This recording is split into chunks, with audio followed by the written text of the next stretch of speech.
Thank you very much if you've stayed up late with us. We're going to spend the next hour with Paul Simon for an album playback. His new musical work is called Seven Psalms. It's a 33-minute piece. It has 7 movements in the composition, and it is intended to be listened to as one continuous piece of music. It is extraordinary. The reviews have been amazing. So, we're going to play it all the way through in one piece in the company of the man himself. Paul Simon is joining us. Paul, hello. I think you're in Texas. How is it there? Yeah, I'm in a town called Wimberley. Beautiful day here. 75, 78 okay, degrees. All right. That's pretty good. I last spoke to you after your last concert in Hyde Park in London, and which is your last UK concert, as you announced at the time. And I must say, I didn't think I'd get another chance to talk to you about a new project, and I suspect you didn't think you'd be doing it either. That's true. Yeah, I didn't have any ideas. I just felt like it was time to stop performing that particular show that I was doing. And if I wanted to record anything new, then the only way to find something that would be interesting would be just to completely stop and start again after some period of time, start again from scratch. But I had no plans. As it happens, my usual cycle of like 2 or 3 years in between some creative project and the next, that cycle was true to what it's been my whole life. And this particular album happened to come out of a dream that said, oh, you're working on a piece called Seven Psalms, or you're meant to work on a piece called Seven Psalms. I don't remember which, but definitely it was something about 7 Psalms, and it was a very powerful dream. It was so strong that I woke up and I wrote it down, and the date, and it's January 15th, 2019. And that's when this album began. Has that happened before, that you've had a dream that was so powerful it went straight into a piece of music? Wasn't unusual that I would get some thoughts or even lyrics in a dream, but I usually remembered them. But this was more urgent than that. And so I got up and went to another room and wrote it down on a piece of paper. It was urgent because the message that you seem to have got was you are writing, or you must write. It was very much an instruction, an order. Possibly. I don't remember exactly the exact form of the dream. Mm-hmm. But the essence of it was 7 Psalms is what you're meant to be working on, or maybe you already are working on it. Either way, it was what I got up and wrote down was 7 Psalms. And presumably you trust your instincts, Paul. Yeah, I do, but it doesn't necessarily mean that they're right. No. And the next day when I got up, I said, the first thing I'm going to do is look up the word Psalms and make sure I know the meaning of it. What does it mean? The dictionary, I think, says it's like a song of praise, a song of praise to God. But there are other interesting derivations from the word. Some, I think I've heard that it was a song that was played with a plectrum or with stringed instruments. Thinking of the Psalms of David and him playing a lyre. But anyway, it didn't matter really, because I had no idea what it was that I was supposed to do. It wasn't my idea. So whatever happens now will happen. What do you mean it wasn't your idea? It just was some voice or whatever in a dream that said, you're supposed to do this. I didn't consciously think, 7 Psalms is a nice title. Maybe I should do an album I really just had this feeling that, it's not my idea, so whatever it is, it's not like I have to puzzle it out. I'll just wait for the information to come. And it did come in the form of guitar pieces. And for about a year, I wrote most of the guitar pieces that composed the album. And after about a year, I started getting lyrics or phrases also in dreams. It was very interesting that it was unusual, and I was enjoying it quite a bit. I would wake up 2 or 3 times in a week, usually between the hours of 3 and 5 a.m. with some lyrics. Well, I guess I was thinking of them as lyrics, but they were just words. And I would make a note of what they were and collected them and started to place them where they would fit rhythmically into the guitar pieces that I was working on. And that's a typical way since Graceland for me to work. A guitar piece and then a melody and then words come last. In this case, I guess the words maybe preceded the melody, so I guess that's a little bit different from my usual pattern. I was trying to think, Paul, of other times when dreams have manifested themselves in your songs, and I only came up with 2, I'm afraid. American Tune was one, and Think Too Much B was another one, where I think your father appears to you in a dream. Are there any others? I like that song a lot. Yeah, brilliant track. Well, I like American Tune, too. I think it's probably one of my top 10 songs, something. But Think Too Much B, yeah, I remembered that was a dream. But those weren't actually dreams. Those were songwriting dreams.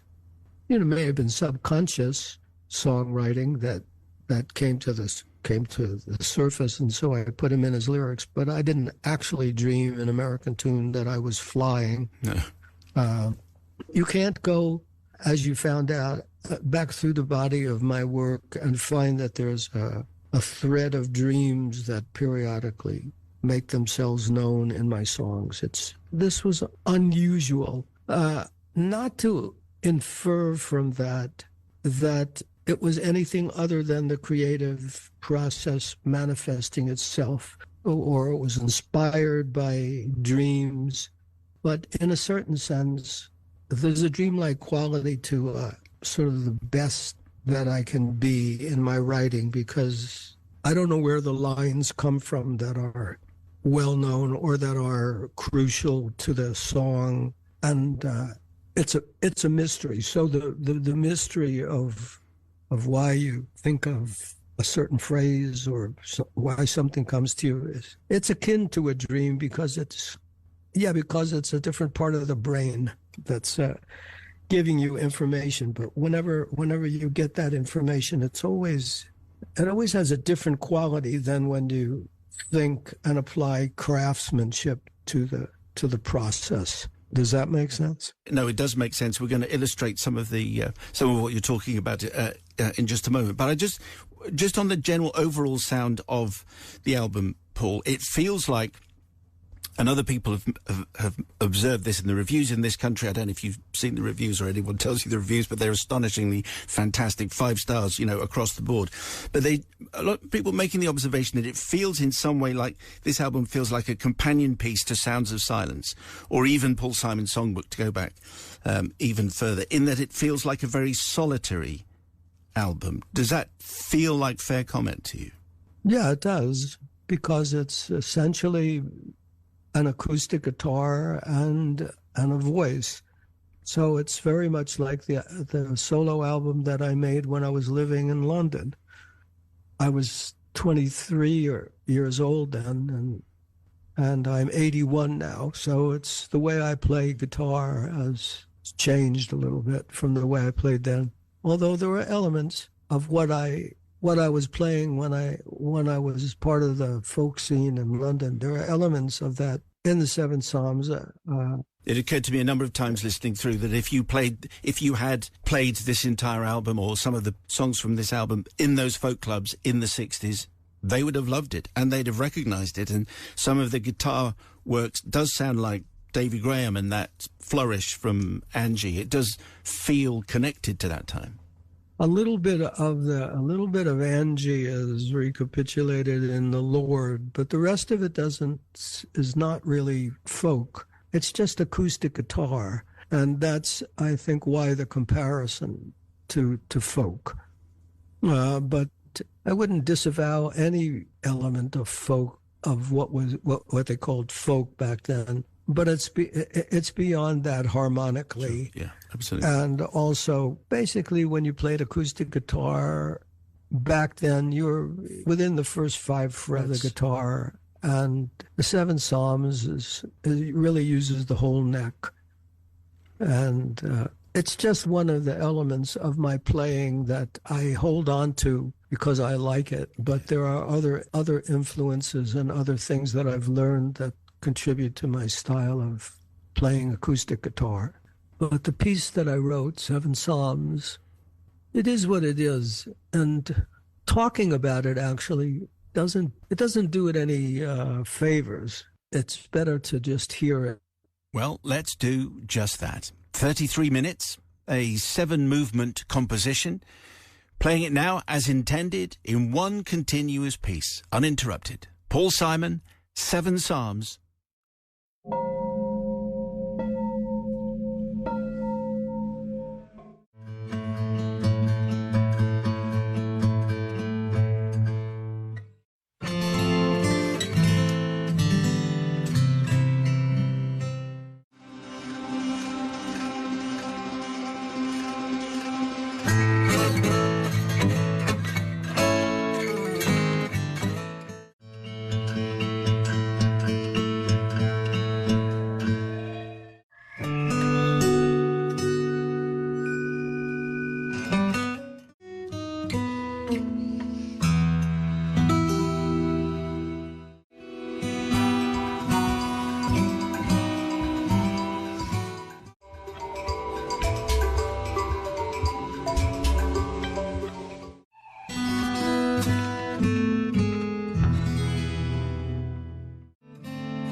Paul Simon's Seven Psalms on Greatest Hits Radio, a special edition of the album show and a world exclusive.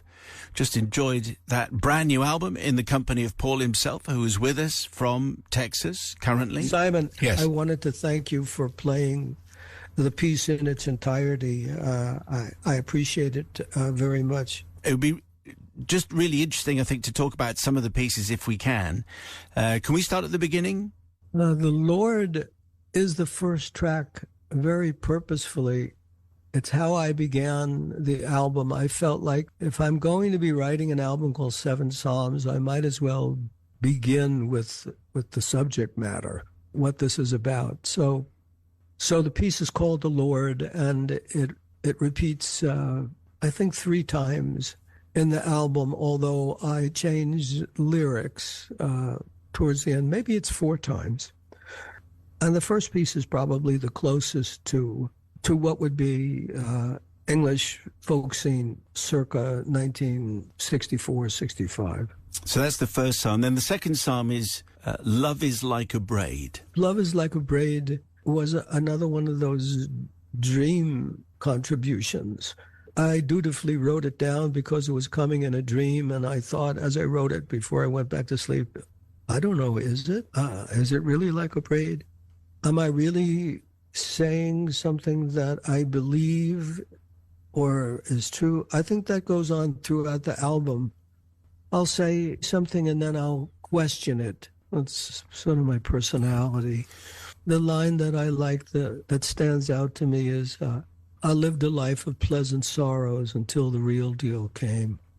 The third psalm is made me laugh out loud, actually. I think it features talking cows, amongst others. My professional opinion. My professional opinion was written with the hope that people would laugh out loud at it. I mean, these songs that I wrote, they didn't come in on the guitar. They didn't come in a sequence. I sequenced them sort of as I went along, and I purposefully made the third song different in its attitude and tone from the first 2, hoping that if the listener was beginning to assume a certain mood from the first 2 songs, that I would break that mood so that they wouldn't assume that they were going to be listening to 33 minutes of the same mood. As a songwriter, I think a lot about attention span, and I think at a certain point, it's time to break that thought or break that tempo or break that mood with something else. And then when I return to it, you'll have that feeling of, great, that familiar return. Anyway, that's how I hope that people will listen. So my professional opinion is, in a way, similar to my usual writing in that it has jokes in it and humor. And I like that. I heard two cows in conversation. That line didn't come from a dream. I had that stuck in my head for a couple of years. And I was driving in the country, and these cows were not actually having a conversation, but they were standing near enough to each other and munching on some grass, and the line popped into my head. Is that the track that has the bass harmonica, Paul, or is it Sacred Harp? Because I don't think I'd heard it used since, or you used it in Papa Hobo many, many years ago, but that makes me smile as well. That's the track that has the bass harmonica. And the first time that I ever used it was on the Boxer. That's when I was introduced to the instrument by a musician in Nashville who played it. And on Papa Hobo, I guess I'm playing it myself. And of course, on Professional Opinion, I'm playing it too. I really like bass harmonica. I can barely play more than one note at a time. And in order to play the note and not flub it and hit the note next to it, I tape the two notes around it so that I can just hit the one note and hit it cleanly. But I like the sound of a bass harmonica too. It is a little bit funny, but it's kind of gritty and dirty. Yeah, absolutely. Nice sound. Psalm 4 is Your Forgiveness. Your Forgiveness is, to me, really the beginning of the album, because from there on to the end, the mood develops. It develops from that song. First three songs are an introduction to that. To Wait is the completion of the album. And what I was saying earlier about thinking the opposites all the time, I'd like to go back to Love is Like a Braid for a minute. The first line, some is like a braid, some say, and I don't disbelieve it. And that isn't saying I believe it. And that wrestling with belief and disbelief occurs throughout most of the album. I mean, in Your Forgiveness, I have my reasons to doubt is one section, and then the prevailing section is dip your hand in heaven's waters, God's imagination. And then it goes back to I have my reasons to doubt, but it ends with dip your hand in heaven's waters, God's imagination, all of life's abundance in a drop of condensation. So it's really my internal dialogue about belief and where it really belongs. And that goes on throughout the album. But I think it ends up with Edie's voice, which is so angelic, saying, life is a meteor, let your eyes roam. Heaven is beautiful. It's almost like home. When you get to the very end of Wait and you sing, it's time to come home, amen. When you got to that bit, did you think, oh, okay, that's it, I'm done. That's the end? The amen wasn't originally part of the song. When I finished it, I thought there should be an amen here. There's just a couple of points I wanted to ask you about, Paul, if I may. I know you've retired from performing, Paul, but is there any part of you that... Well, I said I retired from performing, and I wanted to at that time.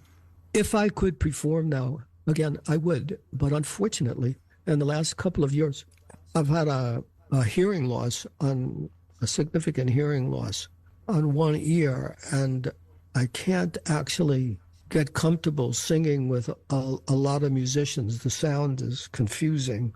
And I was going to perform the 7 Psalms. I actually booked 3 days at Albert Hall for last March. And I was going to premiere the piece at Albert Hall, but I can't hear well enough in that kind of environment to perform. But I really wish that I could. And I'm working, trying to train my ear and allowing my brain to compensate for what my hearing situation is now, and sort of retrain it, and working with hearing aids people. So I retired voluntarily from performing a couple of shows after the Hyde Park concert, but I'm in involuntary retirement now, wishing that I could perform again, but for the time being anyway, I can't. You must find that very frustrating as someone who's performed all his life. I do, yeah.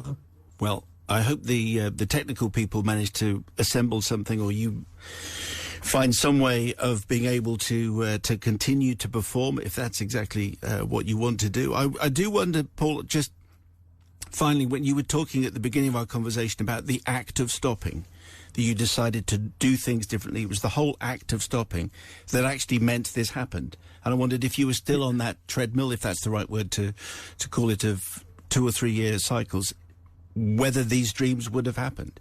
But it was the act of stopping which actually led to this project in the first place. I'm not sure that that's the case, Simon. It might be, but it might also be that the cycle of conscious creativity is simply some innate cycle that I have, because I just wrote a song. I've been working. I haven't recorded it, but I finished writing it in the last couple of months, and then I just put down a guitar part for a second song, and I have an idea for a third. So that cycle, that seems to be in play again. I don't know what will become of it or what I'll do, but I'm glad when it goes on, because it's what I love to do, and I can be in the studio and I can fool around. My guitar playing is fine, and I can make guitar things, and I can sing. And if the environment is quiet, it's just a guitar and me and the voice, I can make a record. So I don't know what this will become, but I am writing and recording again. Which is fantastic news. So you have further to fly. Yeah, I think so. Paul, appreciate your time very much. Thank you so much. Hey, thank you.